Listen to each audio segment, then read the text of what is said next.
lead for ASP.NET. Yes. And so let's talk about testing in ASP.NET. All right. So the ASP.NET test team actually consists of about 23, 25 engineers, broken down to 3 sub-teams. Okay. We have the page framework team, which owns most of the page framework features, like site navigation, web parts, master pages. We have the controls team, which owns all the server controls that we ship. Okay. Quite a bit of controls that we ship in the box, from grid view to logging controls to menu control. And then we have the core infrastructure team, which is focused on the core low-level services of ASP.NET, like security, caching, HTTP intrinsics. So this is kind of in general the ASP.NET test team. Talking a little bit about testing ASP.NET, there's any aspect of testing that you can think of probably applied on ASP.NET. Sure. It's a development platform, so you can think of a lot of challenges in terms of trying to gather all the scenarios that developers could be using to develop pages. So in addition to our test plans, we actually do a lot of work with customers, bringing in their applications and making sure that we are aware of all the different patterns people are using to develop their pages. So there's so many people out there's so many diverse ways people could develop their applications, and we provide a development platform. So that's one of the big challenges we have. The other big challenge is, as a development platform that powers a lot of mission-critical applications, we do have heavy emphasis on reliability and security. Sure. So we have state-of-the-art stress lab that we work on. It's kind of like $1 million lab that we've equipped with the best machines to kind of try to make sure we have the best mimic of customer scenarios in our lab. In addition to security. Now, Scott Guthrie said that there was, several thousand security reviews on ASP.NET and IIS? Yes. There's actually, we just finished about almost 2 months security push where everyone just focused on security. We reviewed every single line of code. We've applied any security tools that you can think of from MSR and from standard tools in terms of like fault injection, app verifier tools, and fuzzing tools that create all kinds of HTTP requests across our controls. So we've tried that. The dev team kind of reviewed all their code internally, and we've had kind of the security SWAT team kind of get engaged with us and then reviewed our code. So those are 2 ticket items that we really kind of focus on. They're very important because you don't want your mission-critical app, stock trading site to go down, or somebody could sneak in and get some information from there. The one specific challenge to ASP.NET in terms of testing, which we're trying to do with the 2.0, is around we're trying to put a lot of emphasis to make sure accessibility and HTML compliance is taken into account. That has been, for a lot of our customers, very important. So it's a little bit of a challenge because we also want to make sure that we're compatible with the old versions that we ship. Especially this is a new major version, so there's a lot of changes that we made. So we want to make sure we're compliant, we're accessible, and we are compatible, compliant, and accessible at the same time. And sometimes those don't work together. Sometimes it's accessible but can't be compliant, and those are some of the challenges that we've been working through. We spend a lot. So you're probably testing on a lot of different kinds of browsers like Firefox. Exactly. And then we do a lot of applying. On all our test cases, we do passes where we apply different XHTML compliant doc types, so that we can identify errors in the compliance. Are we emitting a wrong? If we say we're 1.1 compliant, are we emitting something that is not compliant with that markup? So we do a lot of those passes. We also have about probably 1,000 test cases that do only accessibility. If you come to the team and when they were doing accessibility push, you can look at people's screens. You'll see it all, black and white, trying to see if you can reread the pages, or you'll hear the jaw reader. People trying to read the web pages for visually impaired people. So we do a lot of emphasis there. Compatibility is pretty interesting because we try to run our test bed from old versions on new versions, but the biggest challenge is trying to get customer apps in-house try to kind of see real applications running. You upgrade it, it's just work. Exactly. There's a lot of challenges, of course, there, and we've done dev labs. We've sent people across the country to talk to customers in terms of trying to get their applications to upgrade and see what issues they run into, trying to report those back and fix those bugs. Fantastic.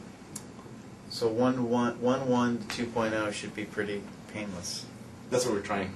Excellent. We're trying our best to make sure it's painless as possible. Fantastic. And there's in the division a council that reviews every breaking change that we try to make or we attempt to make sure that. What's a breaking change when you say A that? breaking change is like an API change. If it's a public API, we make it private, or we change the naming on it, or we change the parameters you're passing in. So that could potentially mean that a developer is using that API, and then when he upgrades, his app breaks. Sure. Of course, there's different variations of it. Sometimes we consider some of the rendering changes are for ASP.NET. Some of the rendering changes are breaking changes. So it depends on the product sometimes in this scenario. Sure. Consider.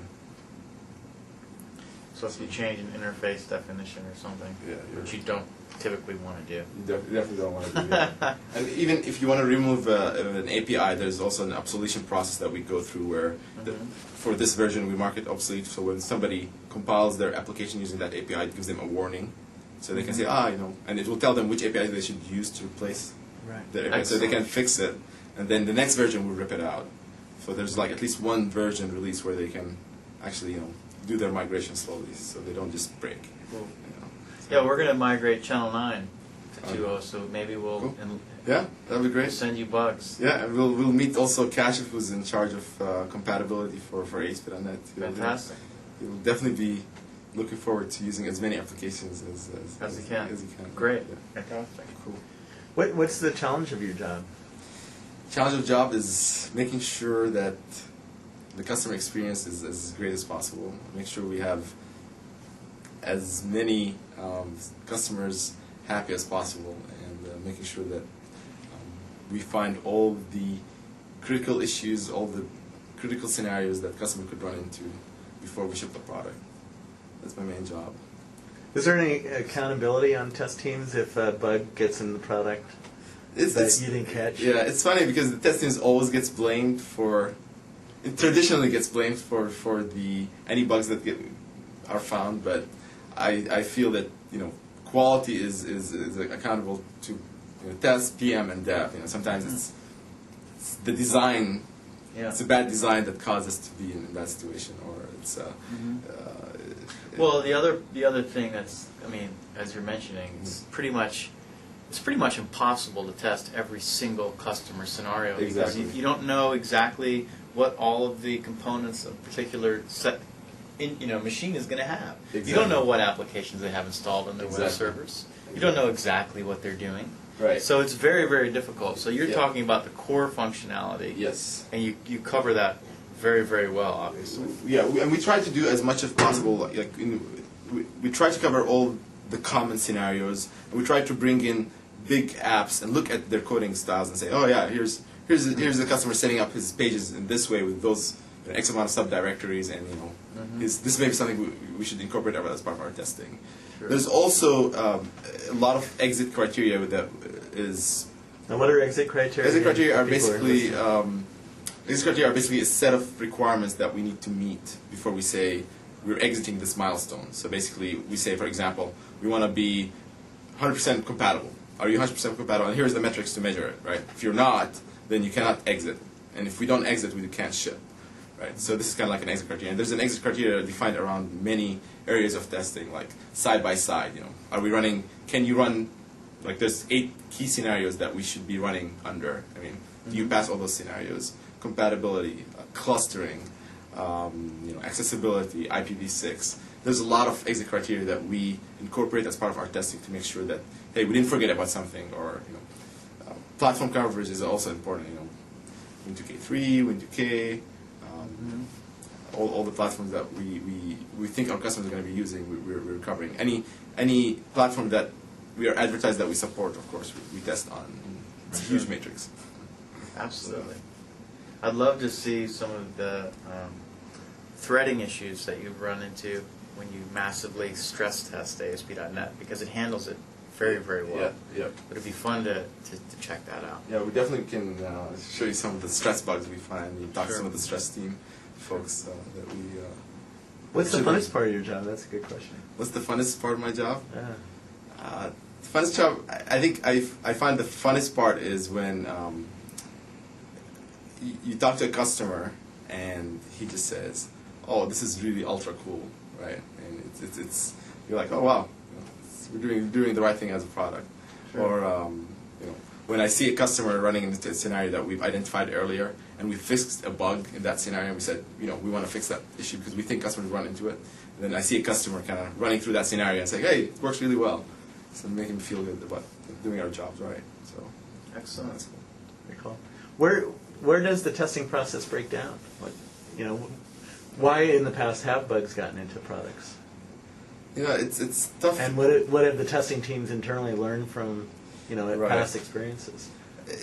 We've seen a lot of bugs. In my experience at Microsoft, the bugs that test teams usually miss are the ones that are more of an integration scenarios where there's a lot of factors in the scenario that we did not consider. There's a lot of interactions with like we had a bug where in ASP.NET where there were issues with antivirus software that is on the server. So you know what, we didn't think about that scenario when we were testing, but Sure. customers are hitting it.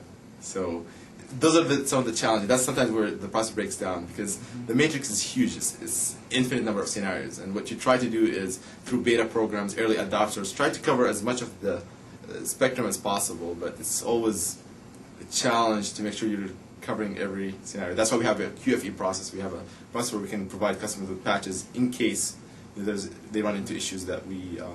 QFE stands for? Quick Fix Engineer.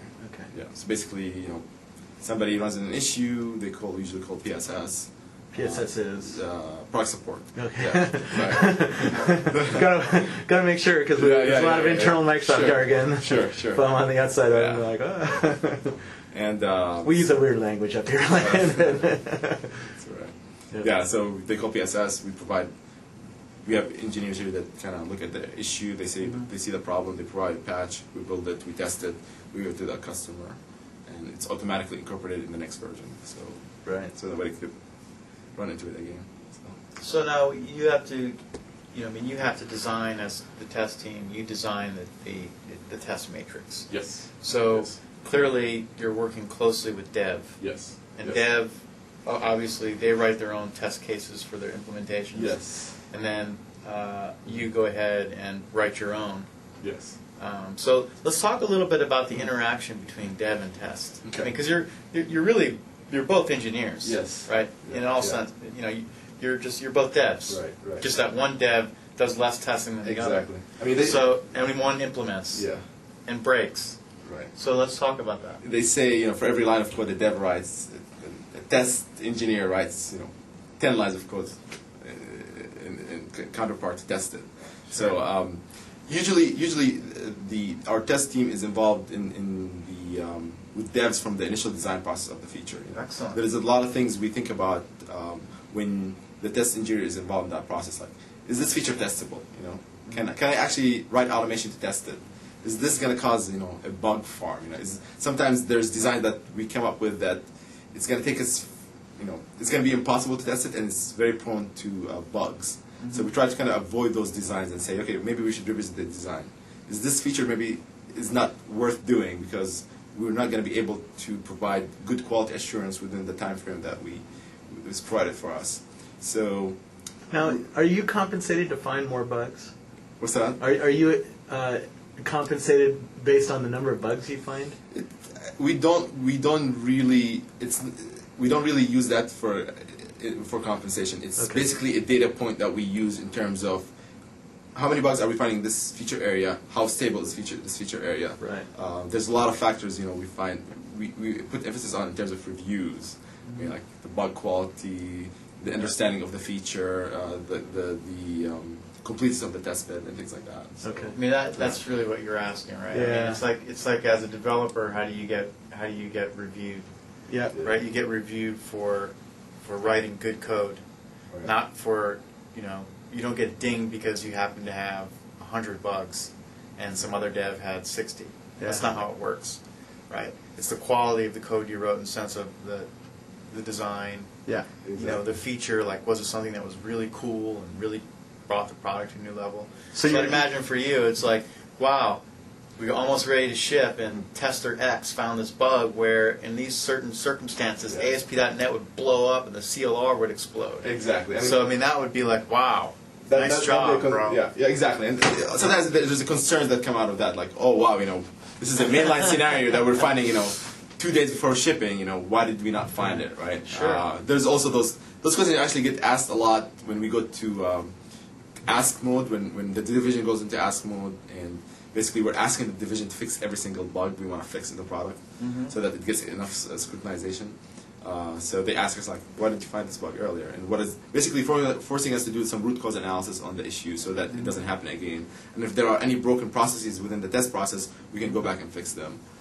But yeah, so it's not, I wouldn't say, it's based on the number of bugs you find. It's just a data point that we use Right. to give us an understanding of What I was getting at is you're incented to help out the entire product, and so you're incented to get bugs out of the product early, not even late. Exactly. Yeah. I mean, the earliest we get out of the bugs out of the product, and the easier the stability of the product is, the better customer feedback we get. Because sometimes you give the piece of software to a customer and you have it tested, like, he gives you some feedback, and then if you go back and revamp the whole feature, then the customer feedback sometimes gets invalidated to a certain point. So now, what, in your opinion, what makes a great tester? Now, I realize there's different flavors, but for your team. I think a couple of things. Curiosity. I'm curious to know how this works. What if I do this? What about that? And then attention to detail. I mean, it's like sometimes you run into issues where, like, hold on, this is a little weird. Let me investigate a little more, and investigate a little more, and then you find big hole in our coverage, right? I think those two key things are very important for testers. When you say coverage, what do you mean by that? Coverage as in breadth of coverage of a product.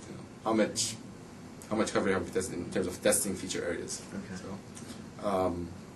but curiosity and attention to detail, and of course, there's core things as a tester, in terms of coding skills and ability to communicate well are very important in our team. So, Don't just go and yell at a dev, well, we do that sometimes. That's not a good idea. But interesting. I mean, that Yeah. For people on the outside who maybe don't write software, why is software a process? Why is creating software a process that bugs happen? Why can't there be perfect code? Why can't a dev create perfect code without Because any we're bugs? human, we're not perfect. If we get, it's an intrinsic probably trait that we create the software and we're not perfect, so there's always mistakes in the way things work. And with software, there's so many infinite possibilities that it's impossible to test them all. Sometimes they show the graph of testing over time and the number of bugs and the quality of the product. It's an exponential graph where the bugs go down, down, down, down, but they never really reach zero, regardless of how long you do testing. But realistically, the longer you do testing, obviously the more bugs you find, the more stable the product is. But you'll never reach a point where you can guarantee that there is zero bugs. And there isn't really a process that allows you to guarantee or measure that there are zero bugs. So there's no this test that you do or this tool that you run in your software and tells you, oh, there are zero bugs in your product. So it's always a matter of being, have a good understanding of the customer segment that this product is targeting, understanding their scenarios, understanding all the different inputs of your piece of software, understanding your dependencies, and making sure you cover those properly. And getting a lot of feedback from customers is very important. So. Sure. It's pretty much impossible to predict how your product's going to be used by every single person on every single configuration of your system. But there's a core set of of functionality and code that we do make relatively bug-free.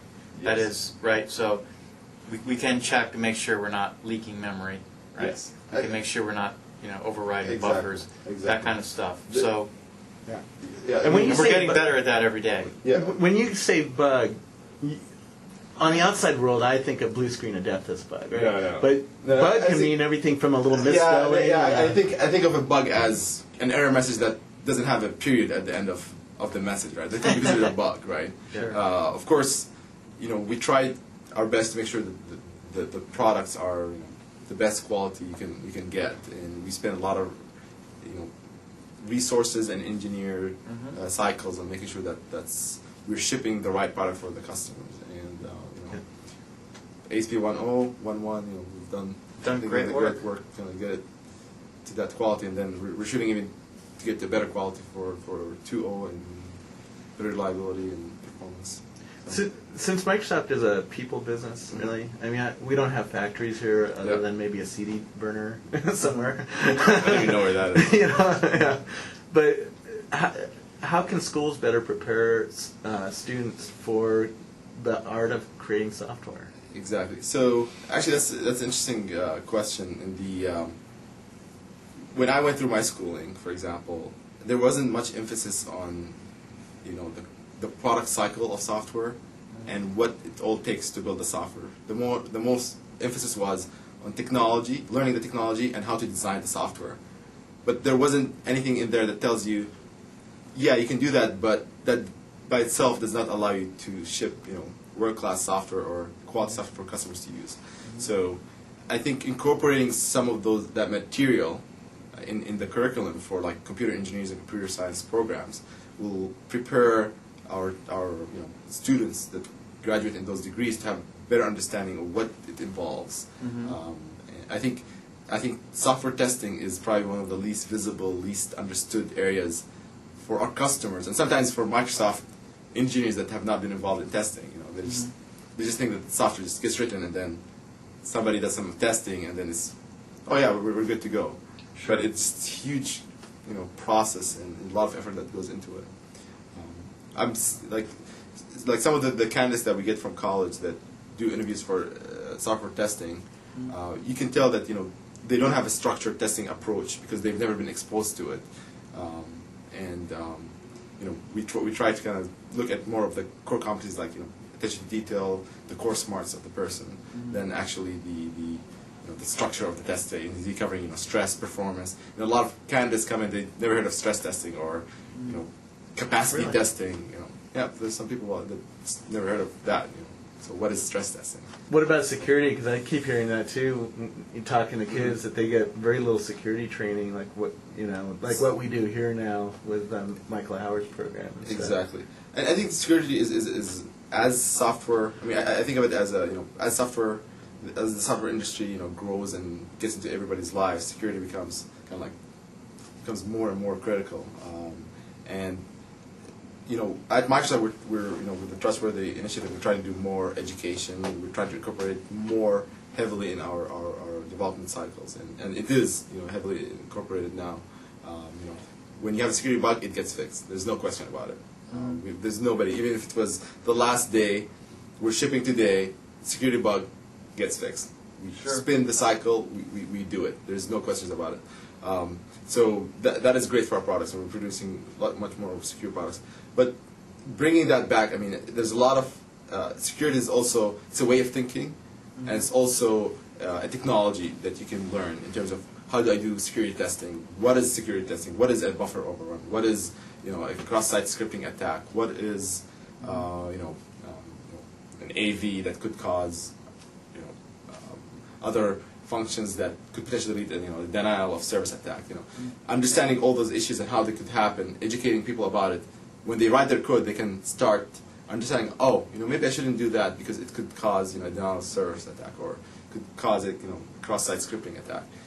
As that gets incorporated when I develop the code, then I have less surface area of attacks that could happen. Yeah. So Yeah, and your product is used on the internet, so it's probably a a very high visibility It is. security target, right? It is. That's why we take security very, very seriously. Absolutely. There's a lot of people dependent on us to make sure our product is secure, and it is definitely one of our top priorities as a test team and as a product unit. Now, ASP.NET has to be used in conjunction with other products to really protect it. I can think of a credit card company or a bank that is using ASP.NET. Of course. They would have to have, firewalls and other things. So Yes. you're relying on some other infrastructure to really be part of the solution, right? Sure. I mean, what we try our best is for our product to be secure by default, of course. I mean, it's also a development platform. I could write an application that is so unsecure that, people type their social security number and it's visible to anybody that visits the sites as, recent transactions. Here's the list of transactions and people's credit card IDs. I mean, what we try to do is our product is secure by default. Any features we develop, we give customers that has a lot of built-in functionality is secure by default. We try to give customers a lot of guidelines in terms of secure coding patterns and samples. So we also even do reviews on our samples that we publish.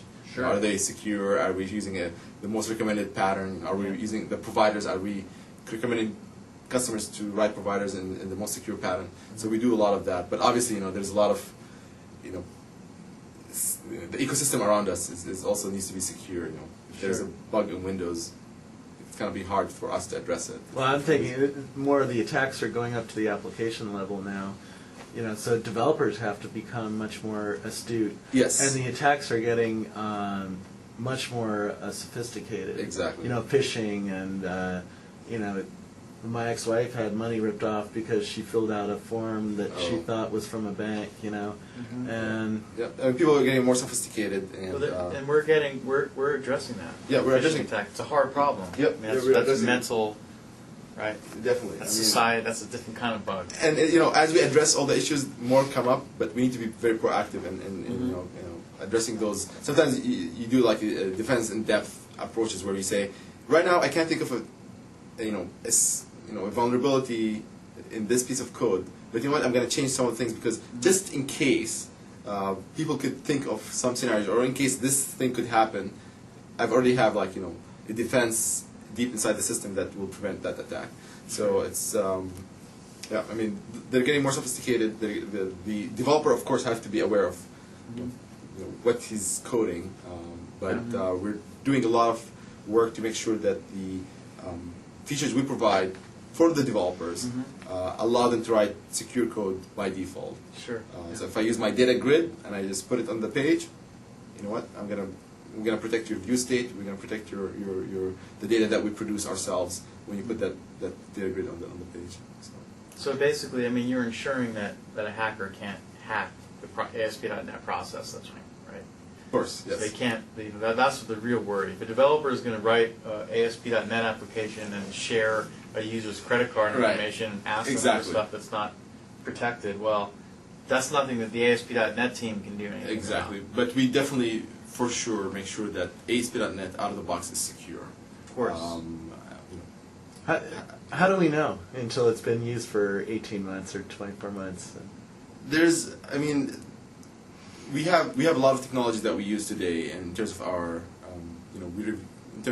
we have a process that we go through to make sure that we're as confident as we can in security. Yeah. And those checks and bounds that we go through allow us to be confident that the product is secure. In terms of code reviews, in terms of some of the tools that we use to do injection, and a lot of our actually specific test planning that people can look at the feature and say, let me start to think of attacks that we can do. We also do what's called threat models for every feature. So every feature goes through a threat model where the designers sit together of that feature and say, okay, what are all the different attack vectors of that feature, and let me write what are the possible attacks there, and we prioritize them in terms of severity, and we go through, and if there are any that could potentially produce an attack, we go ahead and address it. So if you look, we have all the threat vectors for all parts of ASP.NET being reviewed, and in addition to we bring a lot of security experts in-house to make sure they review our code, our scenarios. Yeah. There's different lot of processes that we go through to make sure our product is secure. Yeah. Fantastic. So as a bug comes in from like on an older product, you actually write test programs and test methodologies to try to prevent that bug from being built into products in the future. Of course. Yeah. So this is how Microsoft learns from. Exactly. itself. I mean, we do a root cause analysis of all the bugs that we find in products that we ship, not only security but any other product, any other bugs. So we bring in the bug, we look at it, like what happened, what are the scenarios we need to cover. We make sure it's fixed in the next release. We do analysis on the bug if it actually could be exposed in other areas of the product, not only the area that it was reported in, and we do go cover in those holes. Of course, security, we go through a bigger analysis of our feature set. We make sure that this is not a pattern that could be available or a variant of that attack is available in our product. So we do that review. Yeah. So. Excellent. Well, let's go meet some of these testers. All right. Yeah. Let's go. All right. Let's start with.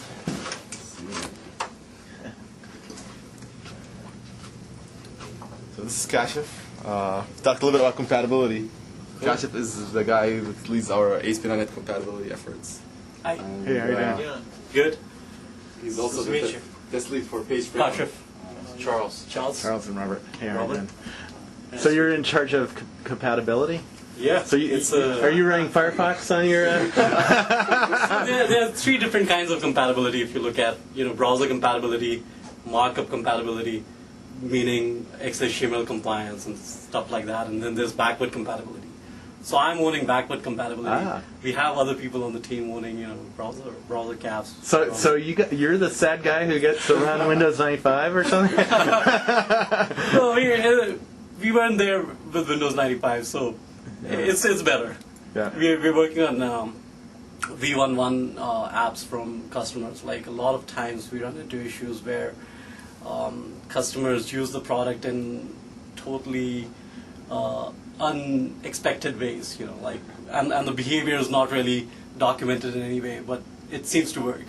And then we make changes in V2, and it breaks customer lab, and then we have to go back and write some hacky code so that it works in, along with supporting the earlier scenarios. So, and the problem is that you can test 100 apps, and then the 101st app will come along and prove you're wrong again, that you're not 100% compatible. So we've got very big goals for compatibility. Like I think as a division, we're pushing for a very high level of compatibility. Sure. Unless until there are scenarios where we cannot really. There was some security issues, or there are some important changes that we want to move customers forward to.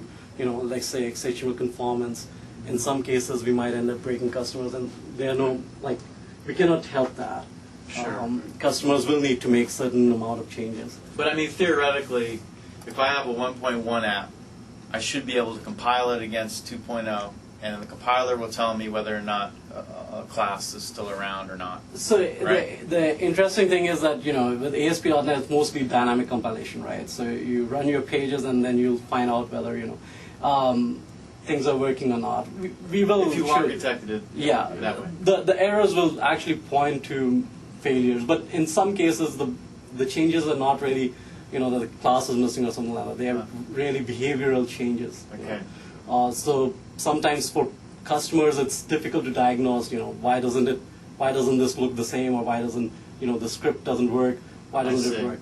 Well, so it requires some amount of investigation in terms of what really changed in our code, which caused the customer to break. But usually we end up fixing all the issues. Like even though, from a compatibility perspective, even though it might be a priority 3 kind of a issue, from a bug perspective, from a product perspective, but it breaks a customer app, we'll still end up fixing it. Sure. So any edge scenarios, whatever it might be, if it's compatibility, then Customers are always prize zero. Compatibility is exactly. number one for us. So it's a huge balance that we're trying to maintain, by supporting moving towards XHTML kind of a model, and supporting compatibility and supporting accessibility. It's like a real, juggling and making sure that we end up doing the right thing in all the cases for the customers. Sure. It's pretty It's a lot of work. challenging. Very Yeah. challenging. Yeah. Well, great job, man. Yeah. Thanks a lot. Thanks, guys. Very nice meeting you. Nice meeting you. All right, let's see. luck. Nina and Helen are here. Hello.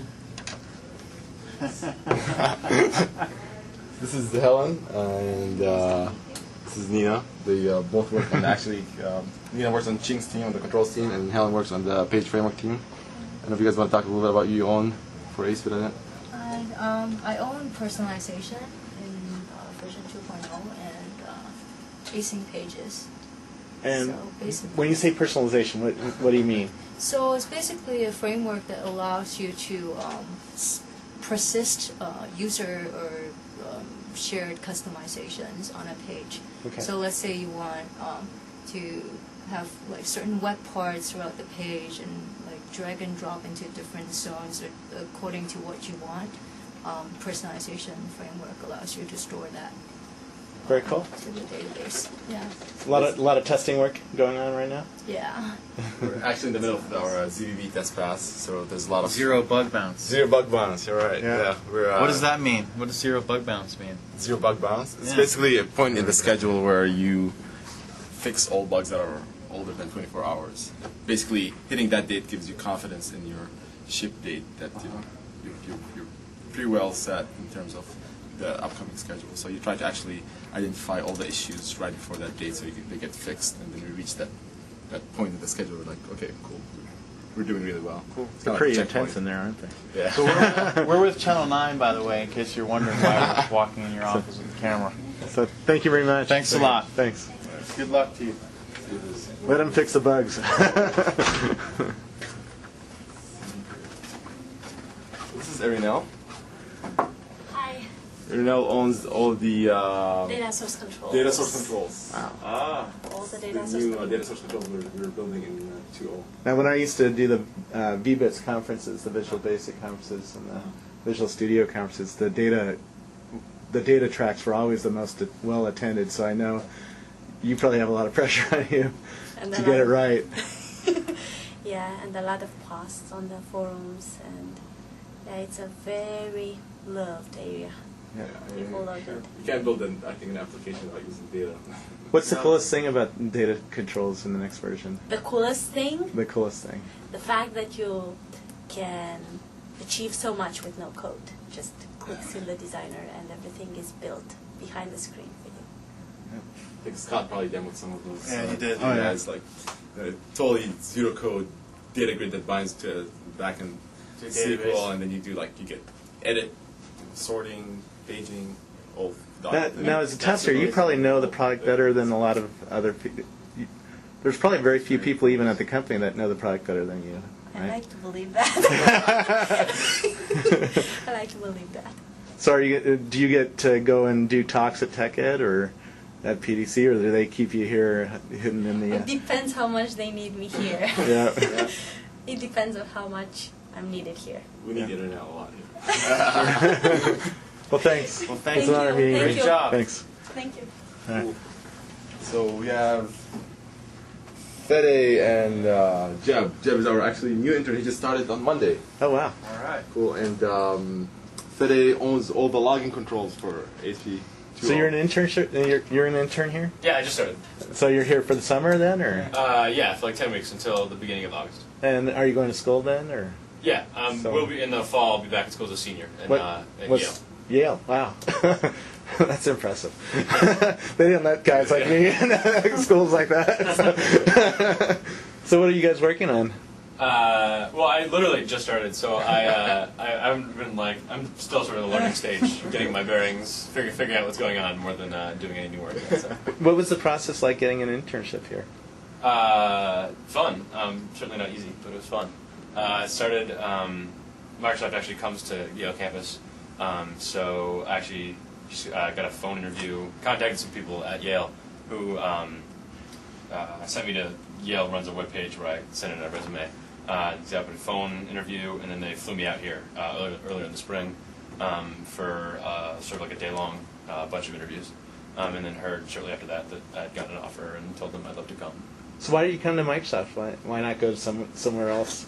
I just heard, I have buddies, I do computer science at Yale, and I had buddies that had come and done internships here. And they talked about that they just had a really good time and did did actual work versus making copies and getting coffee or something. And that sounded really attractive. Experience real work here. Yeah. Yep. Well, that's cool. That's a little bit of an aside. But, so what are you working on? I'm sorry. So I own login controls. Yeah. All 7 of them. And Which kind of control? Sorry. login controls. Oh, login controls. So Wow, that's not a control that anybody uses, right? So in V2 we built a new stack of login controls that you drag drop. You can get membership with login. Sure. So we think most people will probably will use those controls to build up their login logic. So So are you doing tests to make sure that the data from the passwords, for instance, are secure? So when you're logging on at Starbucks, that That's part of testing, yes. I would say priority 0, yes. yeah. So if your site doesn't log in, we're working on it here. So right. make sure it works. Well, thank you. And this is going to be done without the use of a database back end. This is what? The login control can be used without having to have a database. For example, on Channel 9, we have a custom login solution where we're storing hashed passwords in a database, blah, blah, blah. With what you guys have built, it's just basically drag and drop, fill in some properties, and I'm good to go as a developer. That is correct. You can either use the database that we can create, Sure. a membership database that has all the tables for storing the users, or you can basically plug login controls to talk to any other kind of storage, be it XML, your own database, text file, Sure. whatever you want. Yeah. Sweet. Cool. Cool. All right. Thanks. Great. Well, Thanks a lot. Nice to meet you. Thanks, guys. This is John. John Hey. owns the tree view control. How's it going? You have a tree view control now in ASP.NET too. Yep. So, Is this channel 9 like PBS? Or Oh yeah. Microsoft Public Television. careful what you say. There Yeah. you go. Well, the first time you said that, that's what I thought it was. So you got a nice setup here.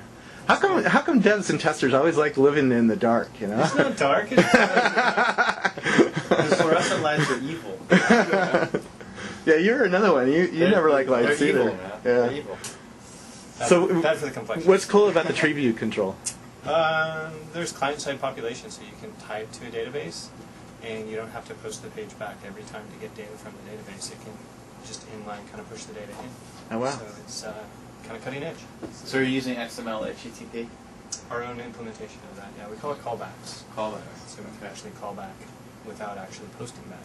So is this like Ajax technology? It sounds a little bit. Like, Actually, we were there before Ajax, so yeah. you can call it what you like, but it's all XML over HTTP. So. Yeah, Ajax is just a marketing term for all sorts of little technologies we developed here. Sure. For Outlook Web Access, for instance, or what else? What else used the that kind of technology? Oh, XML team. But we created XML HTTP on the IE team. Yeah. Right. Talk about things out on the blog. Do you have a tree root control running anywhere? Sure. Can we check it out? Actually, I wasn't working on that right this Oh, that's fine. Um, Plus your monitors are probably not 60 hertz. Yeah, I'm getting doubt flicker on that's them. the case. I'm getting That's true. flicker. We'll see you later. Scott's going to give us a good demo of everything. That's cool.